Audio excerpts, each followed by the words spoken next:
What happens when you have the biggest show of all time in your hands, millions of dollars in your backyard, all the models and hookers you can ever have, and to be one of the most famous TV show writers of all time, and just 5 years later, you were some of the most laughed at people in all of Hollywood? Well, that's what happened to David Benioff and D.B. Weiss, the writers of the Game of Thrones TV show. These writers went from being thanked every day for giving us arguably the best show of all time, to just a few years later, having most of the actors on the show criticizing them and almost feeling bullied by them, and now they're both thrown out of the light of Hollywood for what they did to the Game of Thrones TV show. Such an amazing show. Will Kevin sign a petition? I will not only sign a petition, I will put my face on the front of the daggone pamphlet that y'all taking around. So many questions, man. Cersei ain't supposed to die like that. That's supposed to be a bloody death. Why didn't the dragon try to burn Jon Snow and then Jon Snow survive the burning because he's a Targaryen? But here's the saddest part. The saddest part is, these writers were never actually talented. But people only found out this fact after the disaster of Game of Thrones Season 8. They were never great writers, but it took people many, many years to look back at their history and realize that they never had any idea of what they were doing.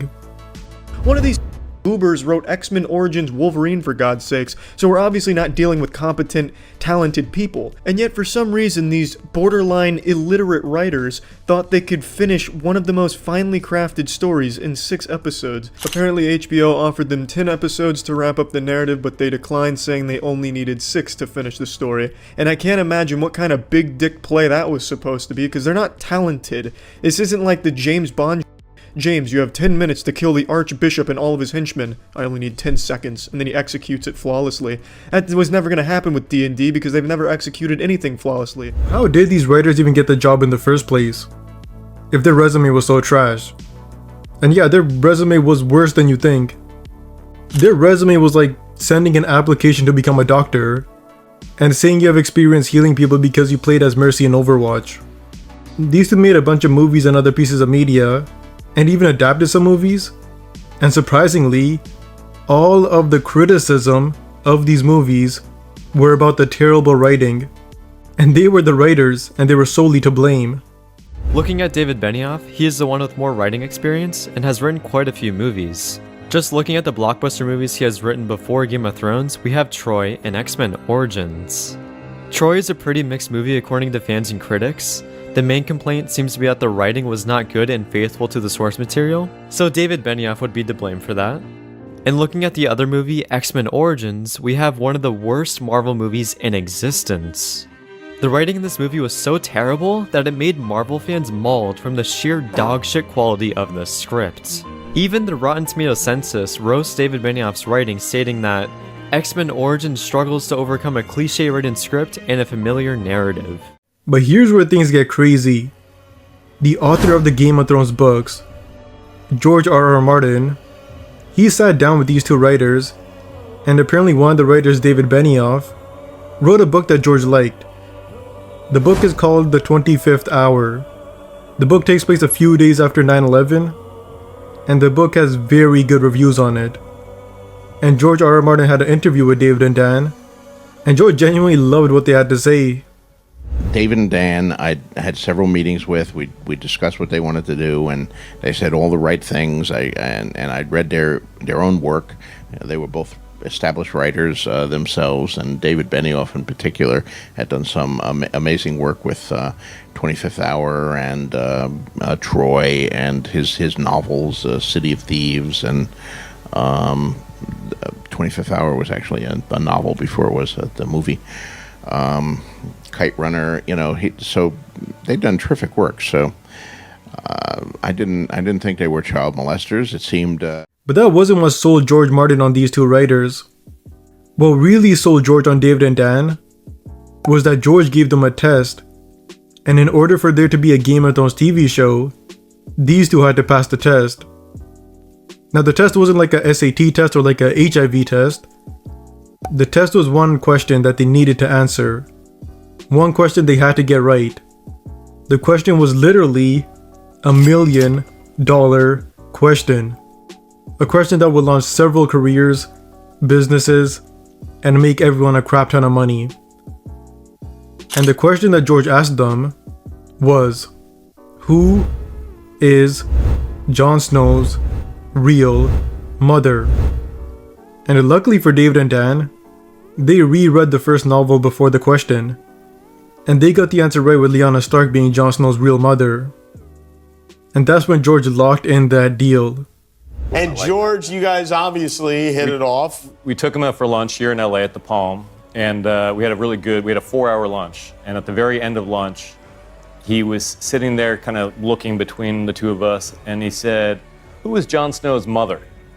Oh. And it was a test question. And I'll always remember this. And George had a little bit of butter in his beard. And it was that feeling like if you mess this up, it's all going to go away. Who fielded that question? We had weirdly, we had both talked about it because we'd read the book again by that point. And when you read it a second time, and if you're paying attention, it's you can kind of tell who Jon Snow's mother is. I see. Yeah. So we had an answer that we thought was right, and turned out, not to spoil it for anybody who hasn't seen it yet, but it turned out to be the right answer. I'm gonna be honest. As much as I only care about the books and the canon, I don't think I would personally even get that answer right at that time. I would honestly just fold under pressure and say some dumb shit. But they got it right. And the answer was not only the start of greatness, but the worst thing that could have happened to them. But nonetheless, season 1 of Game of Thrones comes out. Everyone loves it.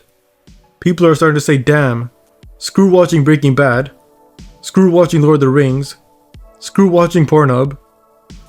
We got great writing, amazing fantasy elements, and titties in Game of Thrones.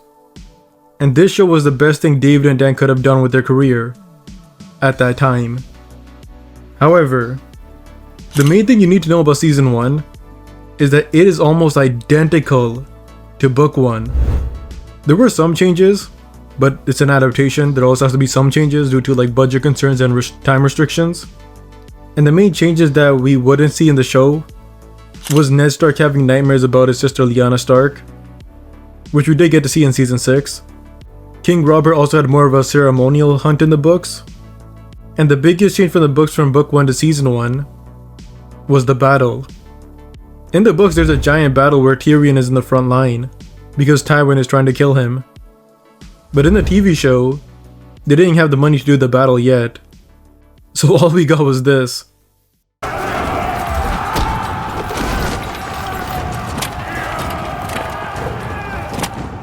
Then season 2 comes out. Season 2 was like season 1, but if it was season 2. Some crazy stuff right here. The protagonist of season 1 was dead, and everyone was looking for the new character to fall in love with. And Tyrion Lannister was right there. Tyrion Lannister from season 2 to season 4 was like Megan Fox of Game of Thrones. When you think of prime Game of Thrones, you think of Tyrion Lannister.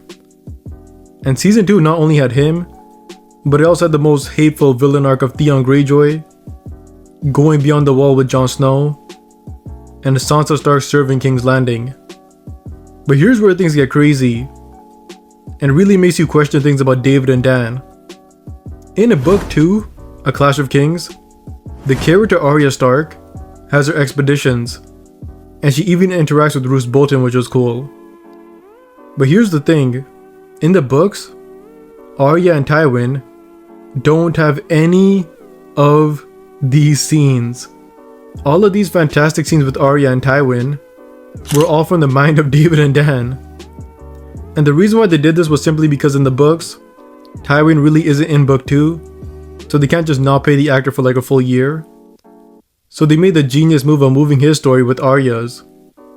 And some would argue that Arya's story in season 2 is better than her story in book 2. But the one big flaw of season 2 was Daenerys. Her story wasn't bad, but in the books, she is hardly in book 2. So the writers had to fill in her gaps, and they basically made her play like hide and seek for like a year. And they did cut out some of her content from the books from book 2. But overall, season 2 was still fantastic. And it's still one of the greatest season 2s of all time, possibly the greatest. It had so many amazing moments, then I'm like, my eyes don't deserve to see this greatness. Those are brave men knocking at our door. Let's go kill them!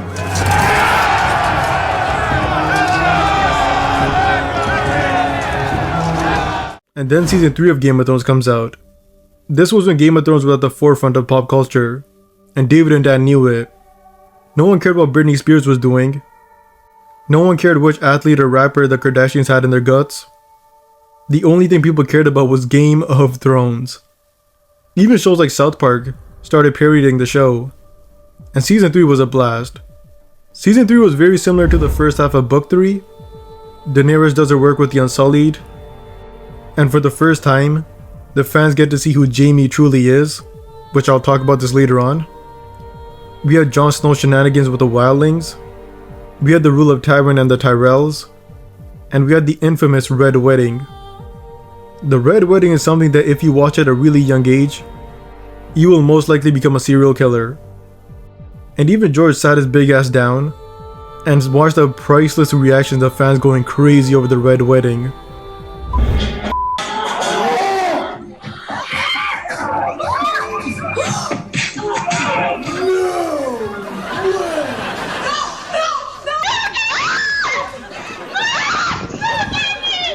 You guys knew about this?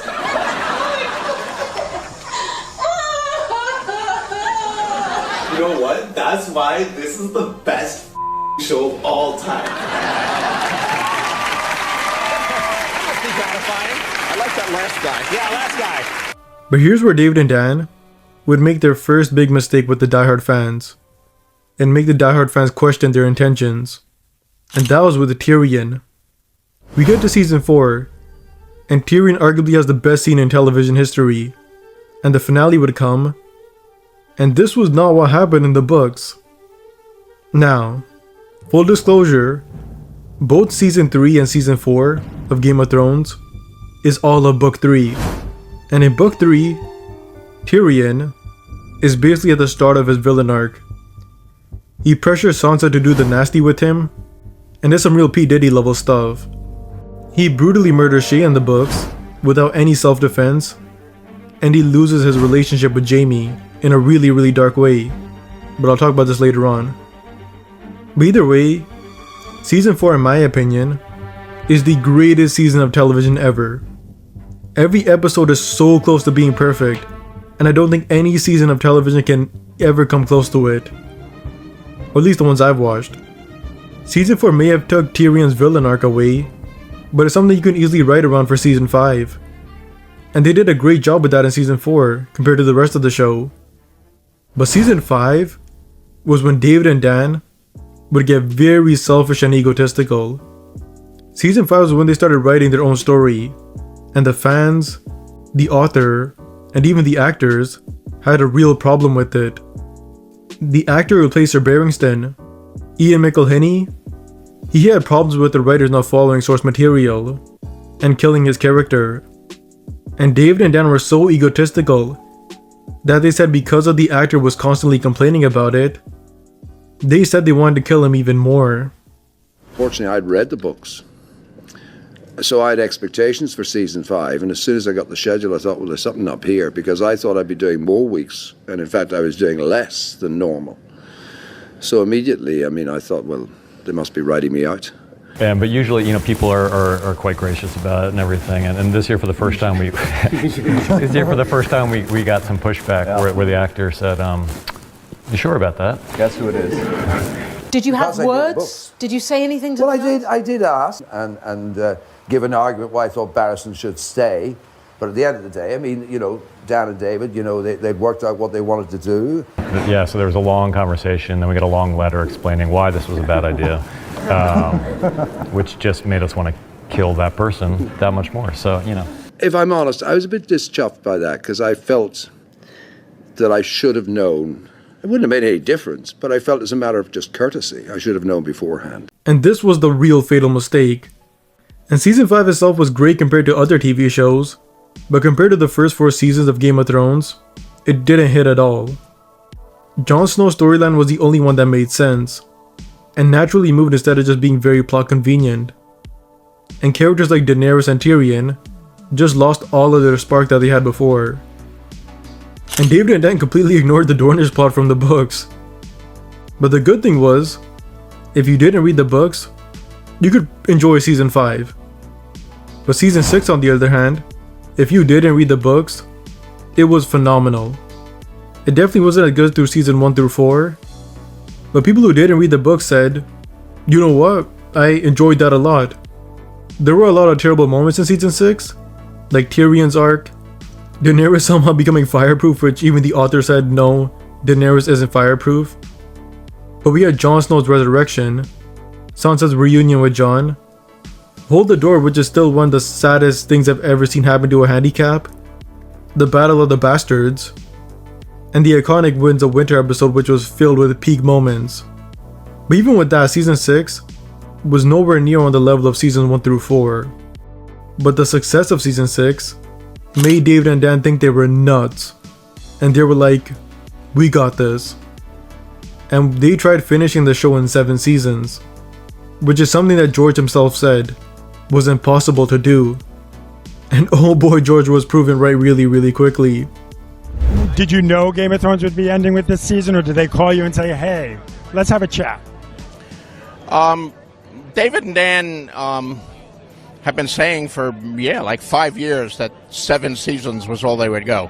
And we got them to go to 8, but not any more than that. So, I had to custom that. There was a period like 5 years ago where they were saying 7 seasons and I was saying 10 seasons. And, they won. They're the ones actually working on it. Season 7 may have good moments, but most of it was just shut off completely because nothing made sense. People started to teleport like it was a Halo map. Daenerys and Tyrion couldn't make a right decision to save their life. Tyrion not getting the reveal from Jaime about his ex-wife like he got in the books really screwed up his arc. Jon Snow didn't even say much. He was basically a sad boy the whole season. And every character just felt like an MCU character.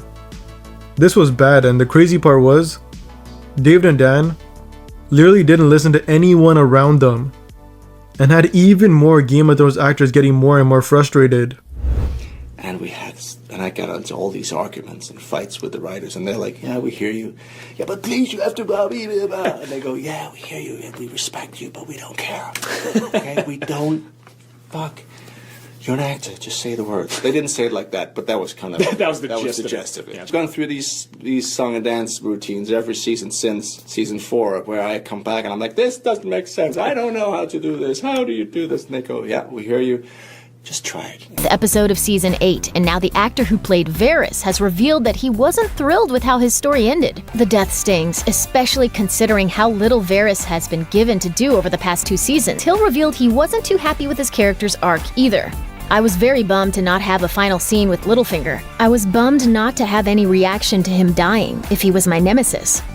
That's been my feeling the last couple seasons, that my character became more peripheral, that they concentrated on others more. It was kind of frustrating.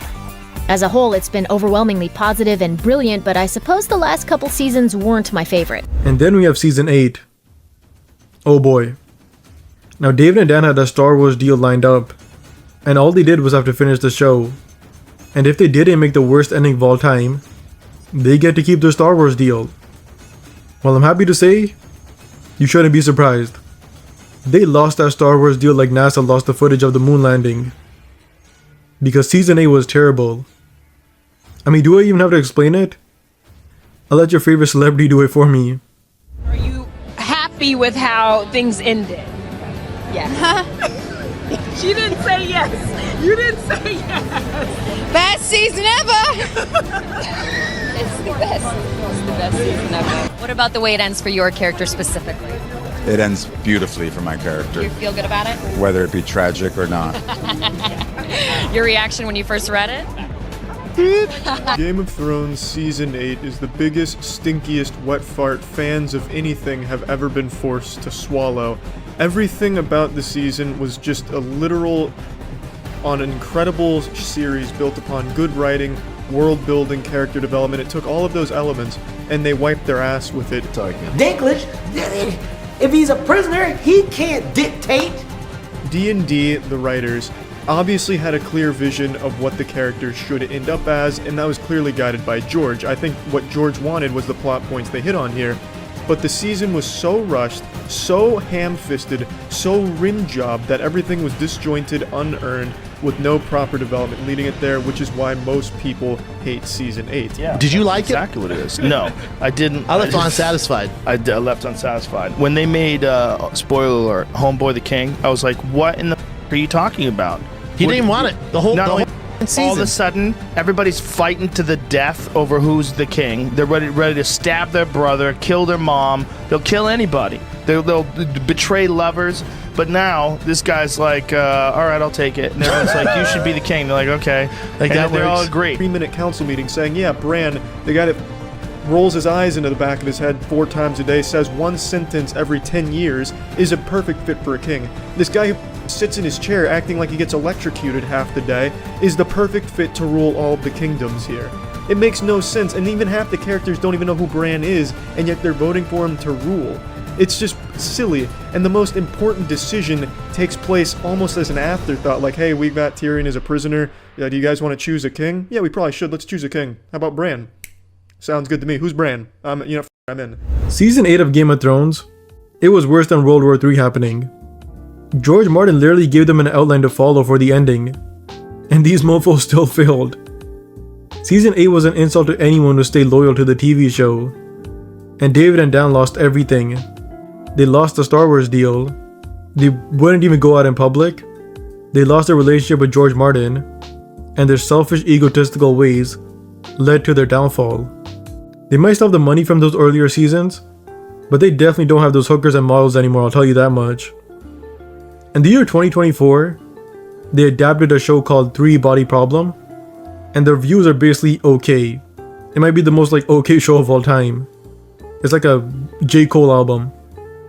But it's very easy to predict that this show, and any future project they make, will never be as big as what they did and against Game of Thrones. And that was the satisfying and selfish downfall of David and Dan. Make sure to like and subscribe.